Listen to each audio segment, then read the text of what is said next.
नमस्कार, national coverage पर आप देख रहे हैं 22 की चॉइस। लोहिया का समाजवाद हेलीकॉप्टर के पंखों से टकराकर लहूलुहान है। फॉर्च्यूनर की फ्लीटों ने समाजवादी संभाग को अपने मजबूत पहियों से कुचल दिया है। समाजवाद के जिस गुलदस्ते में सभी की नुमाइंदगी के फूल खिलते थे, आज अखिलेश यादव के जातिवाद ने उसे बूतों से रौंद दिया है। तस्वीरें आजमगढ़ के पुलिस लाइन से आ रही हैं, जहां अखिलेश यादव का उड़न खटोला उतर रहा है।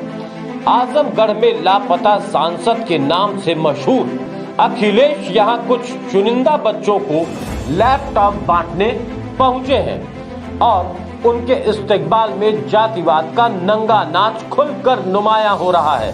पहले आप समाजवाद की ये तस्वीर देखिए, जो पिछली अखिलेश सरकार में सैफई से लेकर सोनौली तक दिखाई दे रही थी।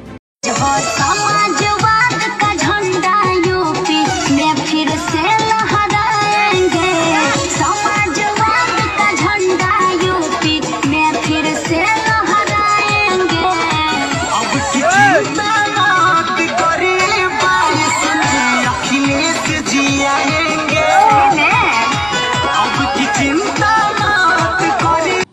अब यही तस्वीर आने वाले डरावने वक्त का इशारा कर रही है। गौर से देख लीजिए, ये वही अखिलेश यादव हैं जो प्रतिभाशाली बच्चों को लैपटॉप बांटेंगे। लेकिन सच्चाई ये है कि जब इनकी सरकार थी तो 2016 में इसी आजमगढ़ में विश्वविद्यालय स्थापित करने के लिए एक आंदोलन चल रहा था। विश्वविद्यालय की स्थापना को लेकर अखबारों में इश्तिहारों की बौछार के बीच शिक्षक एमएलसी ध्रुव कुमार त्रिपाठी ने सदन में एक अल्पतारांकिक सवाल पूछा था कि क्या आजमगढ़ में विश्वविद्यालय की स्थापना हो रही है। तो उस वक्त के मुख्यमंत्री रहे अखिलेश का बयान हैरान करने वाला था। जवाब में कहा गया था कि आजमगढ़ में विश्वविद्यालय की स्थापना का कोई औचित्य ही नहीं है और अखिलेश यादव एक बार फिर यहाँ के लोगों से वोट मांगने की गरज से रूबरू हुए हैं। हर बार की तरह इस बार भी कमांडरों में जातिवाद का नंगा नाच पहले से ही शुरू कर दिया है। सबसे पहले उस तस्वीर को देखिए। ये चंद्रदेव राम यादव करेली की तरफ से तोरण द्वार लग रहे हैं। बसपा सरकार में मंत्री थे, घोटालों के चलते लंबे समय तक जेल के सफर पर थे। आजकल अखिलेश के हम सफर हैं। अब जरा एक ही जाति का इस्तेकबाल देख लीजिए, गोया कोई दूसरा है ही नहीं। चंचल यादव, श्याम बहादुर सिंह यादव, विजय यादव, राम प्रताप यादव, प्रेमा यादव, दिनेश यादव, ये सब अपने नेता के इस्तेकबाल में लगे हुए हैं। लेकिन यही तस्वीरें बीजेपी को बूथ पर ताकत देती हैं और उसे खुद ब खुद मजबूत कर देती हैं। और तो और समाज के बड़े तबके को लगता है कि अखिलेश के लौटते ही गुंडा राज सचमुच दस्तक देने लगेगा। हमारे साथ बात करने के लिए बीजेपी के स्थानीय निकाय के संयोजक विश्वजीत सिंह पालीवाल मौजूद हैं, जिन्होंने समाजवादी पार्टी की तरफ इशारों में तंज किया है और कहा है कि मैं पार्टी का पदाधिकारी हूं, उसके बाद मैं आम जनता हूं और आम जनता में रहता हूं और लोगों के बीच में उठता बैठता हूं। और मुझे पता है कि हमारे प्रदेश के जो सीएम हैं, जिनको बाबा आदित्य योगीनाथ कहते हैं लोग, उनके पास हर मर्ज की दवा है। जो जातिवाद की राजनीति पर अखिलेश जी उतरे हुए हैं तमाम छोटे दलों से हाथ मिला के, और एक उसमें दल है ओम प्रकाश राजभर जी का। तो इन सारे लोगों का बुखार वो उतार देने वाले हैं और उतार चुके हैं। आपने सुना, योगी बाबा वो ओझा और सोखा है जो यादववाद का भूत चढ़ने से पहले ही उतार देंगे। जातिवाद के बड़े झंडा बरदार अखिलेश यादव के आगमन पर नेशनल कवरेज ने कुछ साभ्रांत नागरिकों से भी बातचीत की है। अब ये समाजवादी पार्टी जो है जाति विशेष की पार्टी इन्होंने बना दिया है। इसमें अन्य लोगों को कोई स्थान महत्वपूर्ण नहीं दिया जाता। बराबर जो है केवल यादवों की ही बात की जाती है। इसी कारण, जबकि मुलायम सिंह इनके पिताजी थे, वो सर्व समाज को लेके चलते थे।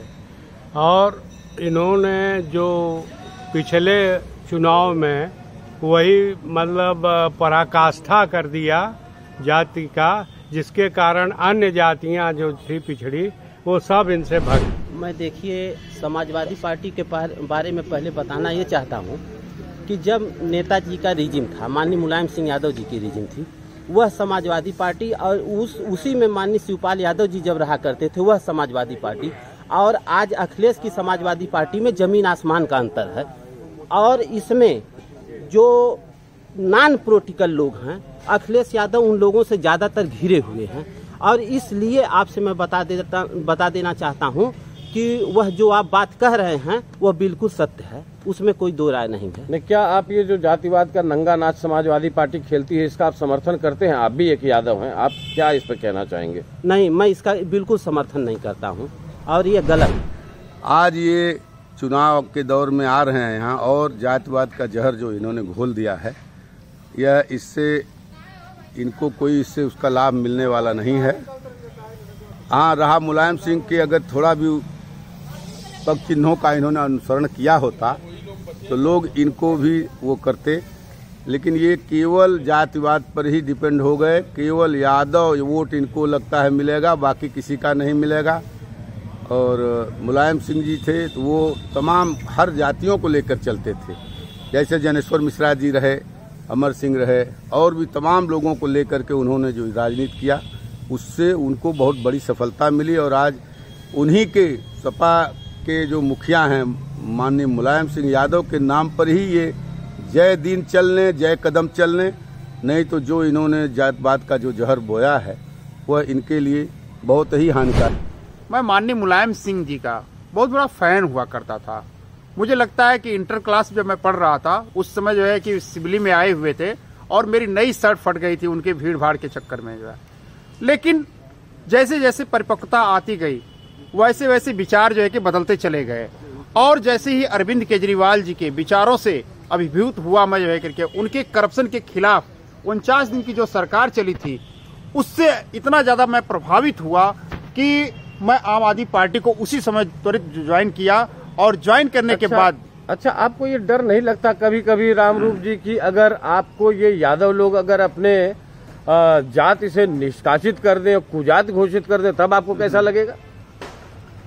जहां तक जाति का प्रश्न है, मैं समझता हूं ये इतना गहरा है और इतना विस्तृत है कि इस पे चर्चा करना बेकार है। लेकिन इस तरह की जो है कि अवांछनीय तत्वों से जो करके मैं डरता बिल्कुल नहीं हूं।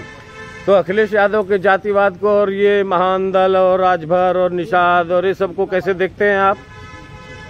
देखिए, जातिगत की राजनीति करके वो सफल नहीं हो सकते हैं, कतई सफल नहीं हो सकते हैं। नहीं, वो तो सफल हो चुके थे 2012 में, उन्होंने सरकार भी बना ली थी। सरकार बना ली थी जो है कि, लेकिन जैसे जैसे समाज में चेतना जागृत हो रही है यह उनके लिए नुकसानदायक होगा। 2022 में क्या होने वाला है? 2022 में अभी तो वो ट्विटर खेल रहे थे। अब हो सकता है निकले हुए हैं समीकरण जो कि, लेकिन बनते बिगड़ते देर नहीं लगती है। हवाएं दूसरी तरफ भी जा सकती हैं और बढ़ भी सकती हैं। और हम लोगों का ग्राफ दिन प्रतिदिन बढ़ता चला जा रहा है आम आदमी पार्टी का, और हो सकता है कि हर पार्टी के नाको चने चबा दे। अखिलेश यादव को एक सांसद के तौर पे आप कैसे देखते हैं, ये बताइए। चलिए, जातिवाद को छोड़िए। मैं समझता हूँ एक सांसद के रूप में यहाँ से वो जीते हैं तो उनको कम से कम जो है कि यहाँ पे निधि भी देते हैं, यहाँ पे कार्य भी उन्होंने किया है, लेकिन जनता के बीच में जो क्या कार्य किया है उन्होंने अपने सांसद निधि से, कुछ बता सकते हैं आप रामरूप जी? सांसद निधि से मैं समझता हूँ कि अभी कोरोना काल में उन्होंने 50 करोड़ या जो है कि 25 लाख कितना कुछ अमाउंट में क्लियर नहीं हुआ। आपके दिल में छोटा छोटा बुलबुला तो नहीं फूट रहा है यादववाद का? नहीं, बिल्कुल नहीं, ऐसा कुछ नहीं। और न ही जो है कि मैं कभी सपोर्ट किया और न करूंगा, और मैं आम आदमी पार्टी के साथ हूं। कि अगर वो समाज का भला करना चाहते हैं, आजमगढ़ को दूसरी आंख कहते हैं, तो विश्वविद्यालय जैसे मुद्दे पर इतना नकारात्मक दृष्टिकोण कैसे हुआ? और ये कैसे संभव है कि अगर वो फिर से सरकार में आते हैं तो वो सब समाज का भला करेंगे? ये जो राजनीतिक दल हैं, यह निश्चित रूप से मैं बताना चाहूँगा कि भारतीय समाज जातियों में कभी पहले बटा नहीं था। ये चातुर वड़वा मैं शिष्टा गुण कर्म विभाग शाह, ये कहा गया भगवान श्री कृष्ण के द्वारा। मुगल काल में सनातन संस्कृति को बचाने के लिए तमाम अवगुणों को ओढ़ लिया गया। आप पर्दा प्रथा की बात करते हैं, तभी शुरू हुआ। नहीं, ये तो बहुत लंबी चौड़ी बात हो जाएगी। मैं ये आपसे पूछना चाहता हूँ कि अच्छा आप बताइए कि चलिए ये लोग तो सारे जातिवादी हैं जी, और जातिवाद कोई अच्छा शुभ संकेत राजनीति के लिए होता नहीं है, कभी नहीं। आप किन दलों को मानते हैं भारतीय राजनीति में कि जिनके पास शुचिता है और जो जाति धर्म की बात नहीं करते हैं? कौन से ऐसे दल हैं आपकी नजर में? निश्चित रूप से जो राष्ट्रीय सोच वाले राजनीतिक दल हैं वो इन जातियों, इन मजहब की राजनीति करने से वो बचते हैं। तो राष्ट्रीय सोच के दलों को नहीं, खुल के खेलिए ना, आप बताइए कि कौन से राष्ट्रीय दल है वो? रूप से मैं राष्ट्रीय दल की मैं बात करता हूं तो उसमें राष्ट्रीय कांग्रेस पार्टी और भारतीय जनता पार्टी, दो ऐसे राजनीतिक दल हैं। उनकी बेबाक राय में अखिलेश आला दर्जे के जातिवादी हैं और ये उनके कद और पद को शोभा नहीं देता। जातिवादी अखाड़ों के इन्हीं पहलवानों के और तमाम रंग रूपों से आपको लगातार रूबरू कराते रहेंगे। 22 की चॉइस जानने के लिए लगातार देखते रहिए नेशनल कवरेज। नमस्कार।